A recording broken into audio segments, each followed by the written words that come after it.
Good morning. Well, good morning for me here on the West Coast of the US. My name is Gretchen McNeil, and I am here to sort of pitch hit moderate the building tension panel for YALLWrite.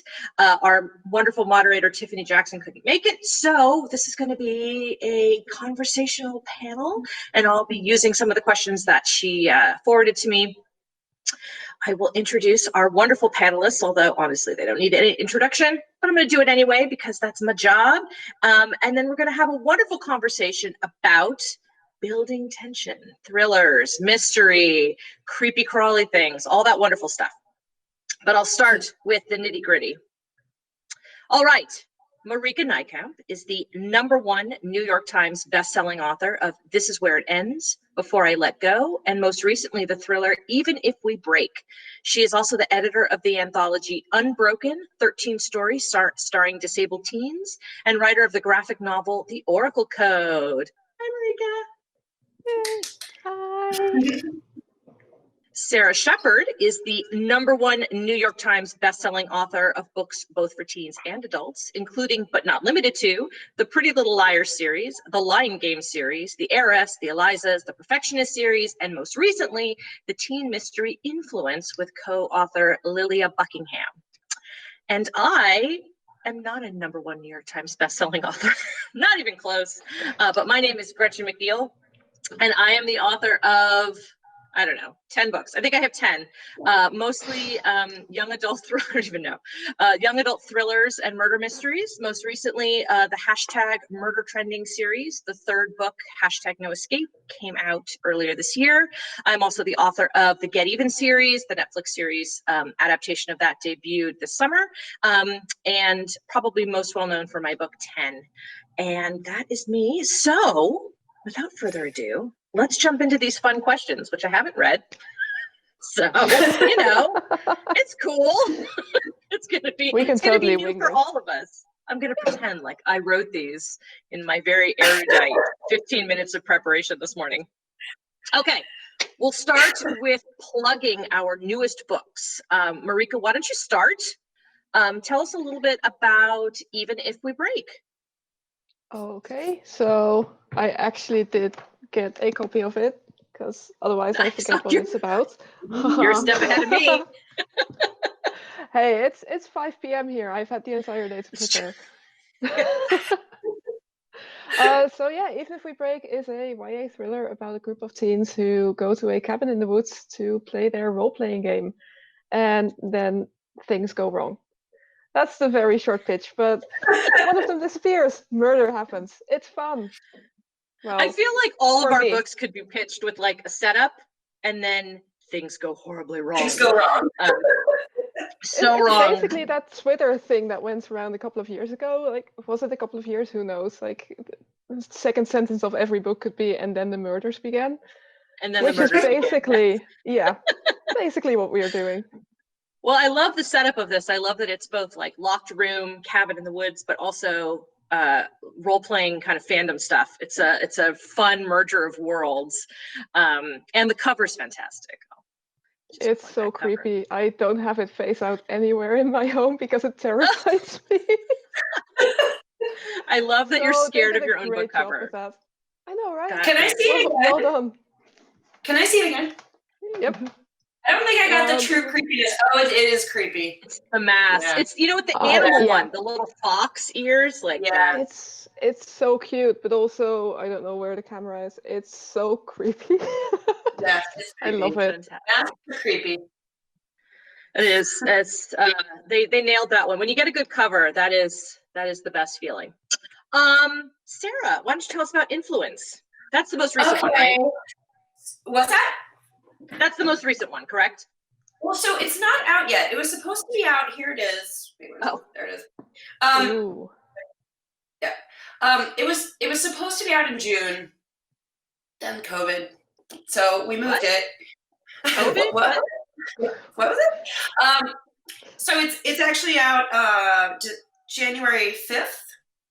And I wrote it with, I don't know anything about the lives of influencers or what that's like, but I met a young writer teenage girl who is an influencer. She's really smart, and she was both the inspiration, but also came up with, we sort of wrote it together. I would not have known what this world is like. And it's sort of like a peel back the curtain, look at kind of how fake everything is, basically. And then the murders happen, basically. Well, there's really only one murder, but there's a lot of twists and turns, and there are a lot of fun moments too. Like Disneyland is in the book a lot, so nice. Ooh. Nice, wonderful. Murders Actually, at Disneyland. I had a lot of Disney references in hashtag Murder Trending, which is a Disney book, so I got away with some of it, nice. not much of it. But there's something I love about juxtaposing the fun innocence of like Disneyland with a horrific graphic murder. So what's not to love about that? Yeah, one of the like sort of scenes where one of the characters kind of realizes the person she trusts the most, it happens at Disneyland where everything is happy, and the person that's wonderful. The person that wants to hurt her. Yeah, so always maximum creepiness. I love it. So. Okay, I'm going to disappear from the screen for 2 seconds because I can see my book out of the corner of my eye. Wait for me. Ooh, that's tension right there. It is. Yep. What's going to happen? Ooh.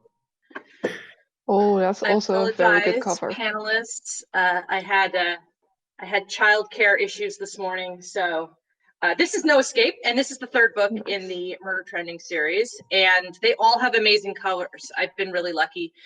This one is more of a standalone than a sequel. It's actually a prequel, and it's set in an escape room competition. So it's the International All-Star Escape Room Competition for the company, the biggest escape room company in the world, which is called Escapecapades.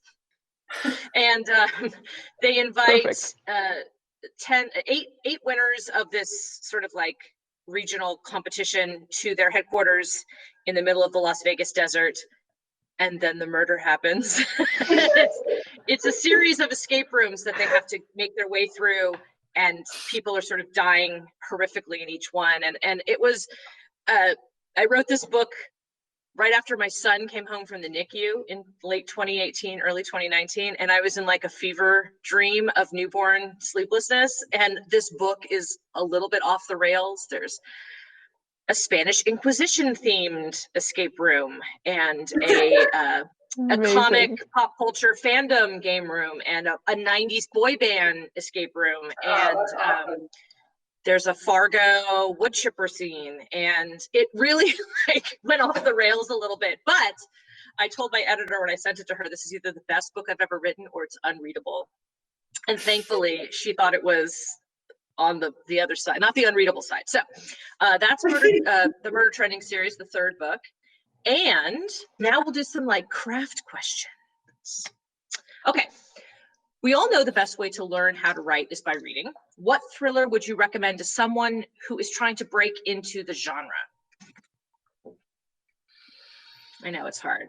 I'll start since I have one, because it's my answer to every one of these questions, which is Agatha Christie's And Then There Were None, which I liberally borrowed from when I wrote 10. And I know she's known for just sort of straight up cozy murder mysteries, but And Then There Were None's an incredibly dark, incredibly tense, locked room, or in this case, locked island mystery. And her use of setting as sort of an ominous character is one of my favorite things to do in the thriller genre, is taking one of the settings that we're going to use and making it like personified, giving it a personality, usually a bad one. Think of a haunted house, think of Haunting of Hill House, right? Where the house itself is a character. And she does that so beautifully well in this book. And she did it at a time when no one else was sort of writing that. And as a woman, writing something dark and gritty and full of unlikable characters. It's an amazing, amazing feat. It's a classic for a reason. If you haven't read it, I recommend that you get that remedied. Anybody else? I'd say definitely read Tiffany's books. Yeah.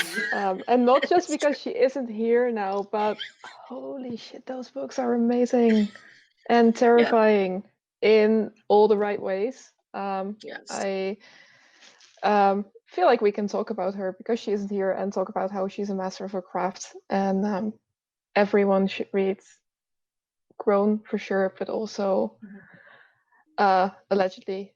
Allegedly is, yeah, that's the first one that comes to mind. That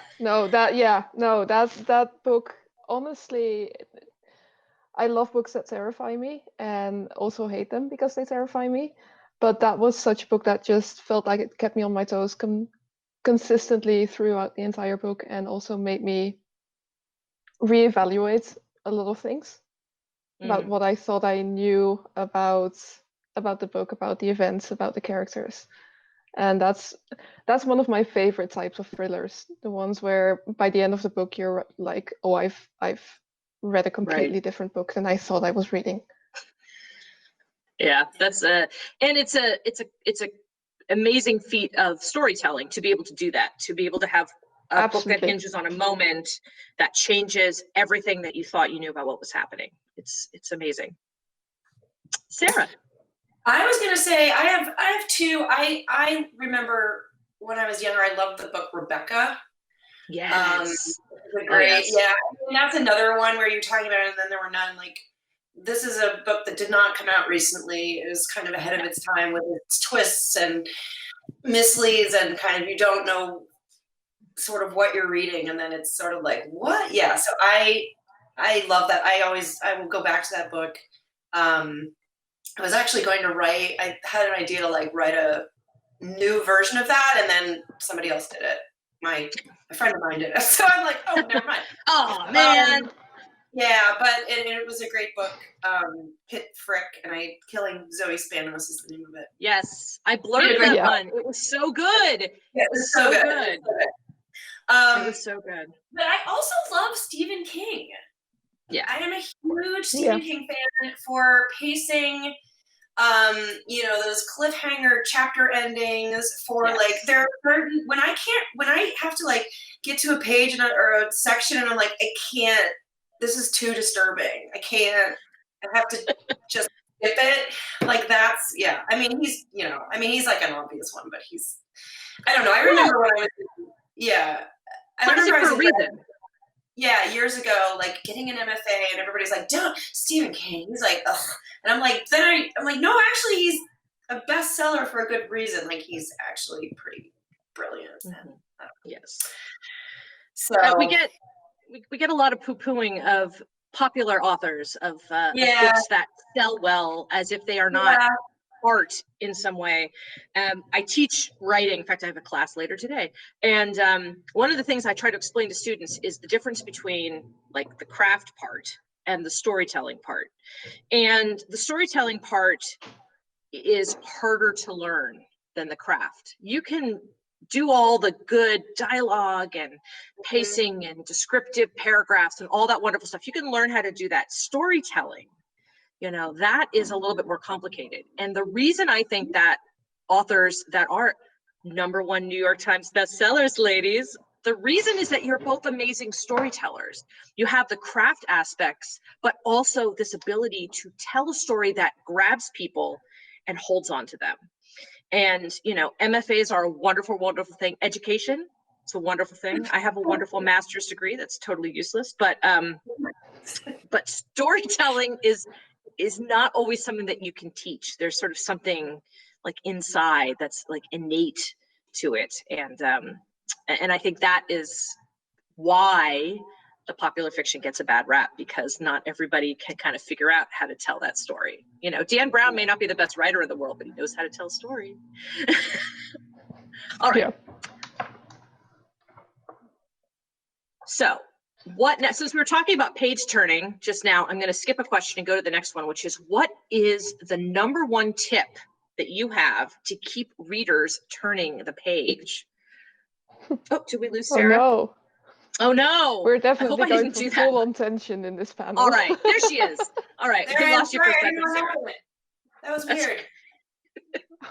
So it was just, we had this empty blue space, and I was like, what am I going to talk about without Sara here? So I don't know if you missed the question, but it was what is your tip for writers, a way to keep readers turning the page, since we were talking about Stephen King and his ability to write those chapter endings that make you just want to go, rip. What is your tip? Oh, wow. Sara, why don't you go first? Sure. Yeah, go for it. You know, I just try with every chapter, and I feel like I learned this early on in the many books that I've written. It's like each chapter sort of has to build on the last one, and you sort of learn. I mean, yes, and on a cliffhanger, that's awesome. Like, I opened the door and I couldn't believe who was behind it, or whatever. Yeah, but like, I think there has to be something kind of surprising that sort of you didn't expect, or that makes you want to know more. And, you know, that's hard to build in. But, you know, that's one of, I would say that. And,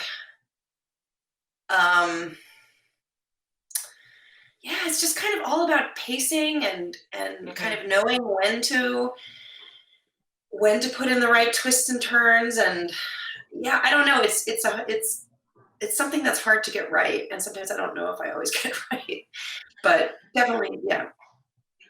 Well, and it's super subjective too, because what is thrilling and exciting for one reader is going to be like, nah, to another. And those are the ones that'll email you and tell you, oh, this was so nah.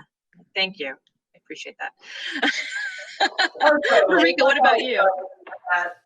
Like, they're like, oh, I knew who it was. I knew what the answer was before I got to the end. I hate that. Yeah. I love when people don't know. You know, that's the best when people don't know. And that's, you know, that's the thing that's fun.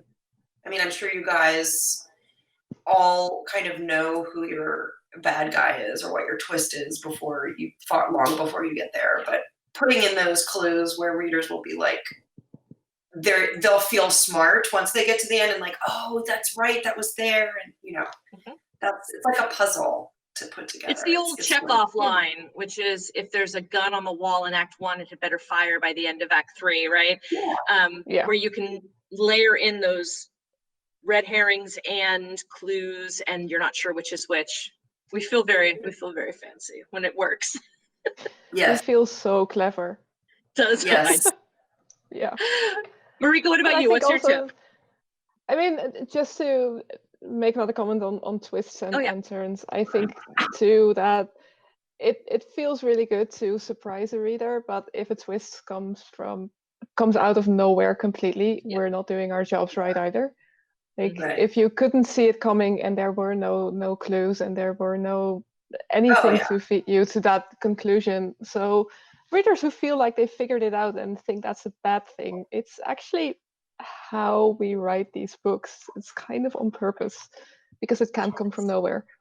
Yes. But in terms of keeping the tension, for me, the number one thing, aside from having those cliffhangers on occasion and continuously asking questions, is making sure that I'm writing a character or characters that my readers are invested in and want to stay close to and want to figure out what happens to them. Because you can have the best cliffhangers and the best twists and turns, but if you don't care about the characters at all, there's no good reason to keep reading. So I want to make sure that my readers have a connection to at least one of the characters. It doesn't have to be all of the characters, but they have to have that feeling of involvement and wanting to make sure that their favorite comes out alive. Yeah, and I think I hear a lot of, people who will say, well, I have to like the character. I don't believe you have to like every character, or at least even the main character, but you have to be invested in them, like you said. And that just means they have to be interesting. I think about Gone Girl as a book where there's like not a lot of likable people, but you're invested in these interesting characters and you're invested in finding out, what happens and how it all unravels. And it's that emotional tethering that the reader has to, at least, like you said, one of the characters that keeps them turning the page, which is so absolutely true. My background long before I was a writer, I was an opera singer, and not a very good one. or I wouldn't be talking about how I write books for a living. But there's this mechanism in theater and opera from the 18th century, mostly, called Deus Ex Machina, which is like the machine of God that comes, like you paint yourself into a corner of a plot and you can't get out, and then like literally God comes on a machine across the stage and like lifts you out. And that's, like you said, if you don't set up these twists and turns, that they just come out of nowhere, the reader feels betrayed, right? They don't feel that we've earned it.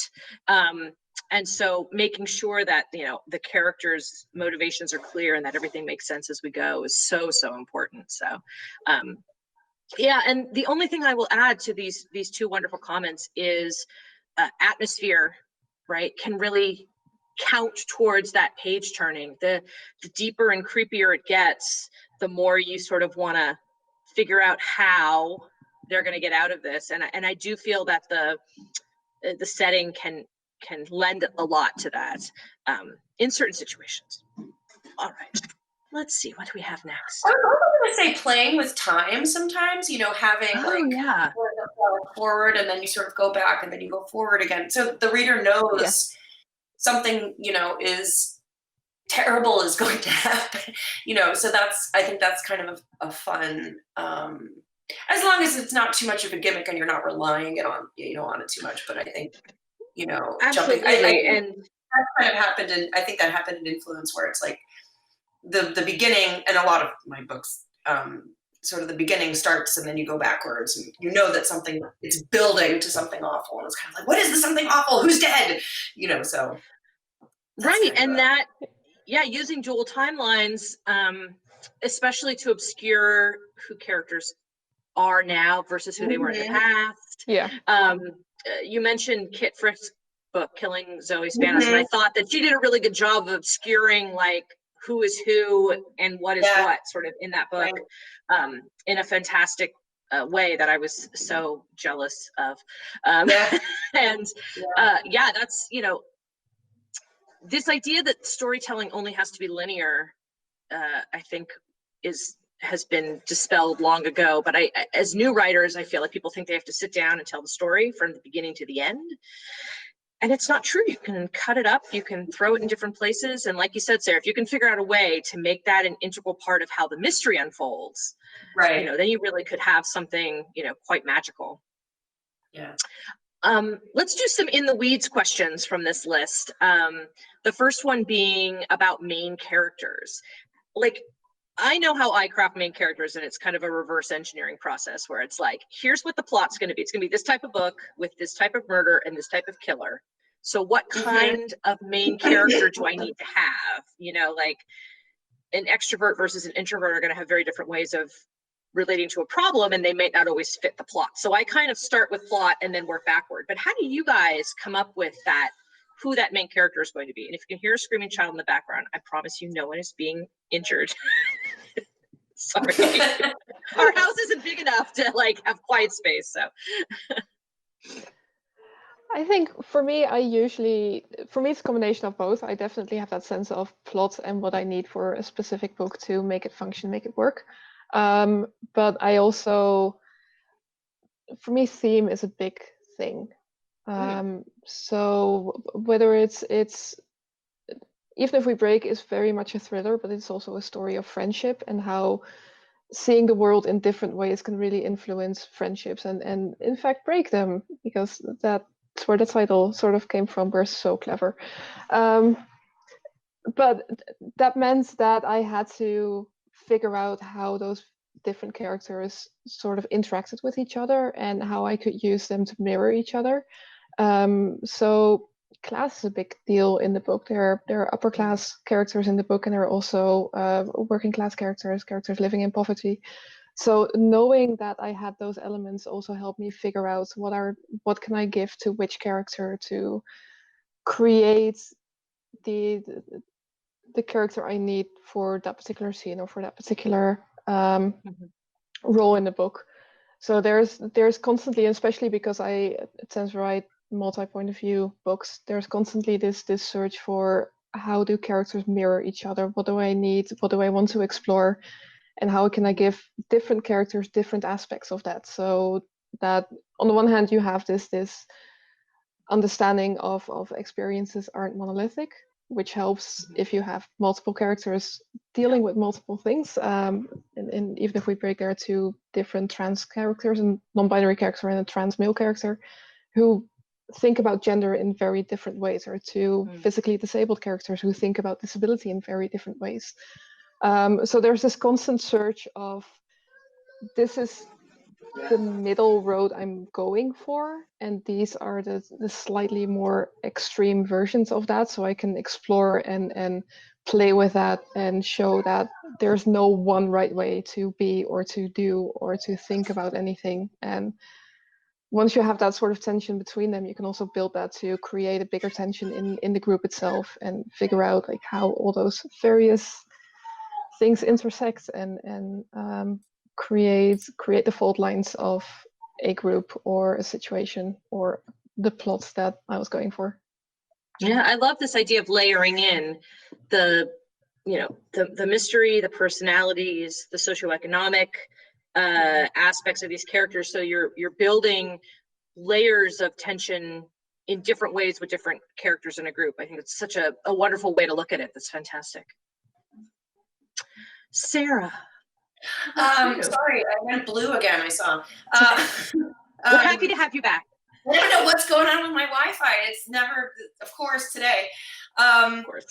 So yeah, I love that. I love that idea about having an ensemble and kind of what does the story need and how do these different characters fit that. For me, it kind of depends on the book. So for Influence, it was more about the world. Okay, this is a world of, we're exploring, what is it like to, as a teenager, to live your whole life online, basically, and have everybody know kind of your stuff, and that's how a lot of kids, famous or not, are terrifying. Terrifying. I don't know, even this the murder that happens, there are clues that are in people's, what they post online and what you can read into it. But from that, it was sort of like, I did sort of think about, well, what different issues can these different characters be going through? I mean, whether it's sort of wanting to live a different life than what's portrayed because of this box they've put themselves in as an influencer, as an actress, or whatever. So, so in that same way, it's kind of what fits with the story that I'm trying to tell, and what different issues can I work out in all these characters. I've had other books. I had a book called The Elizas that I wrote a few years ago, where very much started with the main character, and she was a mess, and she was like really outspoken and really just a rebel, and I just kind of saw her, and I started writing about her, and I didn't even really know what was going to happen, except that something creepy was going to happen. But I really liked her, and then the story kind of grew around her based on what her delusions were and what she was struggling with, and she had all these sort of memory issues, and it was sort of went from there. And so yeah, I think it just depends. I mean, I'm always impressed though.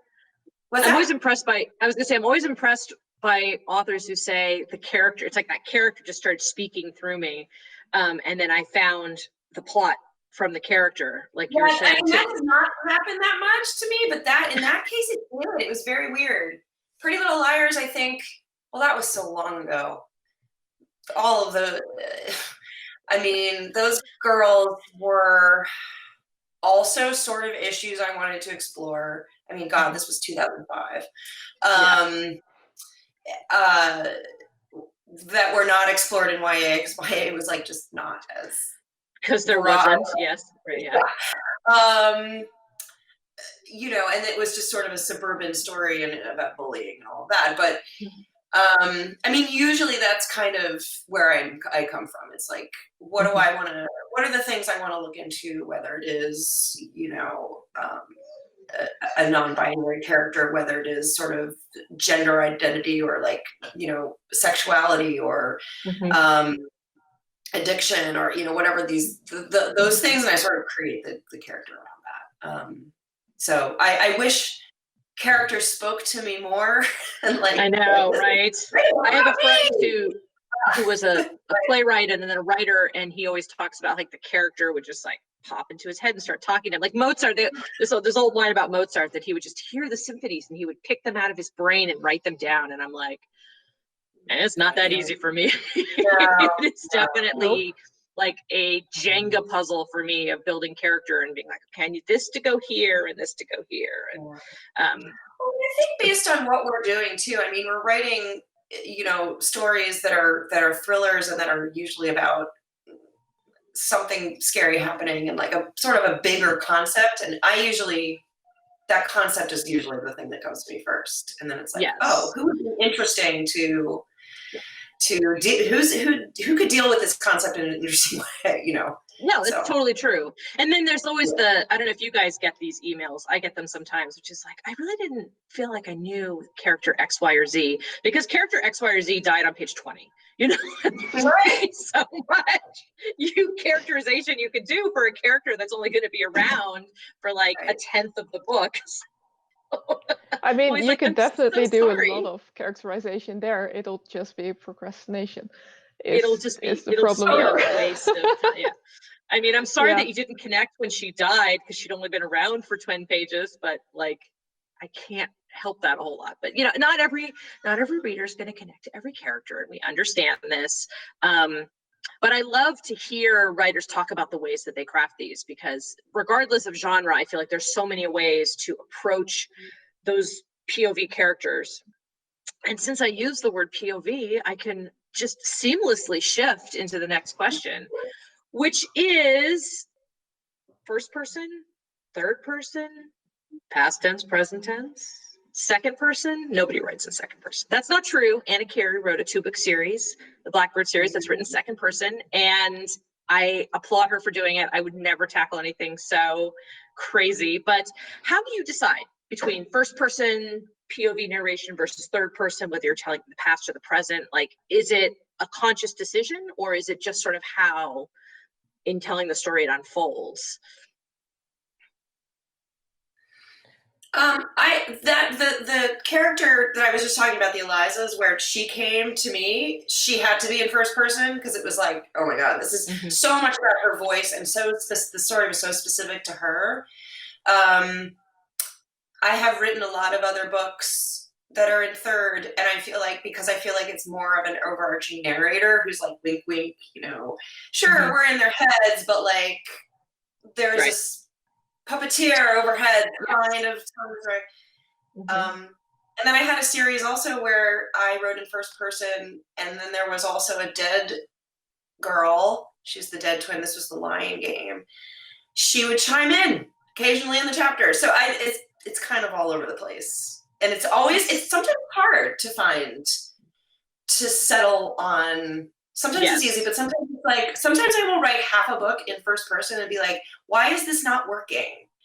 And then I'll switch to third, and it'll be like, oh, it sings. Yeah. Absolutely. Yeah. Marieke? For me, it tends to be mostly first person. I've definitely written short stories in third person, and I have a few things I'm playing with in third that I'm enjoying a lot, but especially for my thrillers, I love to be as deep into the perspective point of view of characters as possible, both to be able to play with things like different ways of looking at events, different ways of looking at the world, and sort of finding those inconsistencies and figuring out how I can play with those to trick the reader or the characters, depending on what the story needs. But I love being able to fully explore the characters, and for me that's easier when I'm writing in first person. Tends to be present. I've done past too, but it's a bit dependent again on story. I don't think there's like an easy answer where this is it for every single story. It very much depends on, but I think for me it ties into how I approach characters too, and like you just said, that connection is so important, and once I have all the different elements of what a character needs to be, my first go-to is that sense of connection, is finding ways in which a character is similar to who I am. So for example, writing a non-binary character, I'm non-binary myself, so that's sort of the connective tissue, the connecting point where I know this is my entrance into the character, and the rest of the book is exploring all the ways in which we're different and all the ways in which the world looks different, and that's something that just fits with first person for me. Mm-hmm. And see, and I default to third.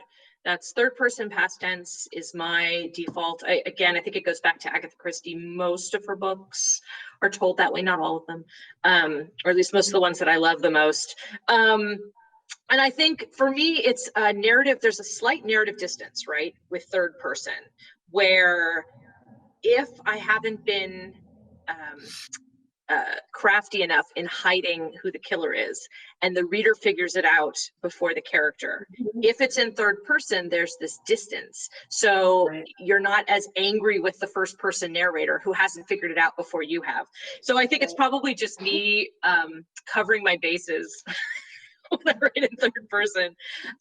But I have found first person difficult actually to write in, and for it not just to sound like me, like writing a giant monologue. And I did a first person one time. I did first person present tense in a book called Relic, and it was totally necessary to the story. It had to be in present tense, and it was a bit of a mind bender for me to to fix those tenses over and over and over again. And it was just because my default is the exact opposite of that, which I thought was really interesting. All right, let me see if I have any other fun craft questions that came with my little question. Let's see, we did. Ideas. I know we all get asked this question like a bazillion times, but where do the ideas come from, right? You know, I talked about how Agatha Christie inspired me. Sara doesn't want to answer this question. She is not. That's it. That you bullet down immediately. It was amazing. You know, I have a story about murder trending, which I'll start with, which is I sold the book. And it was just sort of like if there was an app that streamed murders live, and then became like a prison, like how do we facilitate that and not have it be the FBI up in everybody's business? And it's a government sanctioned prison island, right? Where convicted killers are sent and they live in duplexes and they work jobs on a fake main street, and the whole island is ringed with cameras. And then eventually they get hunted down and murdered by a thematic serial killer, and their deaths are streamed live on an app for your phone or tablet, right?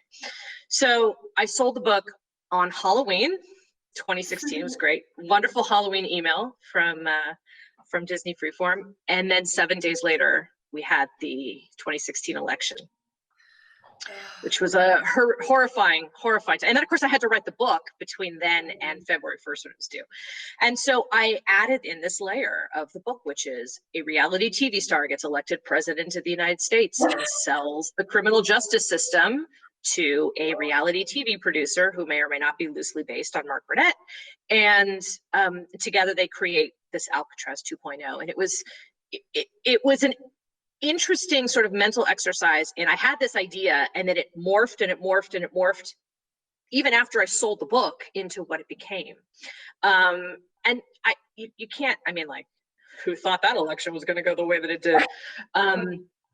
But these ideas, like, sometimes they come from weird places. So do you have a fun, maybe less sort of horrifically politically based story about, you know, sort of an idea that came to you in a fun and interesting way? I definitely don't have a less horrific story about This Is Where It Ends, so let's not talk about that. Yeah, Yes. like 3 guesses where my book about school shootings came from. Yeah, but I think for me, that Even If We Break was actually this, like you said, all stories start with what if this, what if that, and weirdly, I love that it's a thriller, but I really set out to also let it be a friendship book, because I love friendship books. And it was just that question of what if I've been playing role-playing games pretty much my entire life, since I was a teen, and I know those connections, those friendships are some of the most important ones in my life. And because you have all those experiences together of not just hanging out with each other, but saving the world in different contexts, or piloting spaceships, or whatever it may be. And I just really wanted to take that element and I wanted to see it in books. So I was like, well, I'll write it. But also, what if that doesn't work out? What if a friendship that is so close is actually just hiding all these small breaks and fracture lines and things that might just go horrifically wrong at the blink of an eye? And that was my entrance into this book. Just that idea of, what if that thing that means so much to me, I'll take that and I'll turn it on its head and see where it leads. It's great. Sarah? Slightly less horrific. No, well, I mean, ish. It's definitely less crazy, but well, arguable. I'm trying to think. I don't have anything crazy like that. I did have a book, Reputation. It's an adult thriller that came out last year. Was based on it's about a hack and kind of how this email hack kind of exposes everybody's secrets and it leads to disaster. And that was based on the Sony hack and kind of I read yes. the Sony hack, and I use current events a lot. I mean, I'm sure you guys do too. I mean, the terrible things going on in the world makes it just so easy to just and all of the murdering podcasts and I listen to a lot of podcasts, but actually I don't listen to a lot of true crime podcasts, only because it's like it's disturbing. So much. Yes. Yes. But I actually get a lot of ideas through listening to other things. Like I have 2 kids. I listen to a lot of podcasts about motherhood. And last couple ideas that I've had have been like these horrible, twisted, terrible stories about mothers being, I wrote a book that's coming out in July of this next year, called Safe in My Arms, and it's sort of about like this preschool community, and something terrible goes wrong in the community, and people, and it's just it's about a group of mothers, and it's like but I was kind touring preschools this week, Sarah. I was touring preschools. Yeah. There were all kinds of like hidden things, but these 3 moms have secrets, and they all kind of bond together, but they all feel a little bit like judged and kind of persecuted against, and I kind of got the idea for their characters and also the story just by listening to people talking about being moms and whatever. So I feel like ideas can come from strange places and unexpected. I don't know about you guys. Do you have a lot of people who come up to you and you're like, I have an idea for you. Use my life for the story. I'm like, that's never happened. No one person's life is, I think, like perfect enough for a story. I think we have to cannibalize bits of other people to make the kind of character story that works. I'm getting the hard out sign because it is 1:45 whatever hour it is, and whatever time zone you're in. But I want to thank Marieke, Sarah. Thank you so much for putting up with my scattered moderating at the last minute. Thank you so much for doing this. Of course. Thinking at the last moment was great. And I love this conversation. I love talking about thrillers and suspense, and I hope that we can do this conversation again sometime, maybe in person at a live event. That would be so nice. I'd love that. Know. Oh God, I'd love that. And for all of you watching, enjoy the rest of YALLWrite. We appreciate you being here. We appreciate you supporting the indie bookstores that are carrying our books and supporting authors in general during this time. I hope that our books are bringing you an escape from whatever four-wall reality you're currently living in. I know that they're bringing me an escape from mine. So with that, I will say goodbye. And ladies, have a wonderful rest of your Saturday, however many hours that is. Thank you. Bye. Thank you. Bye. So great Now I to have see to you. know how to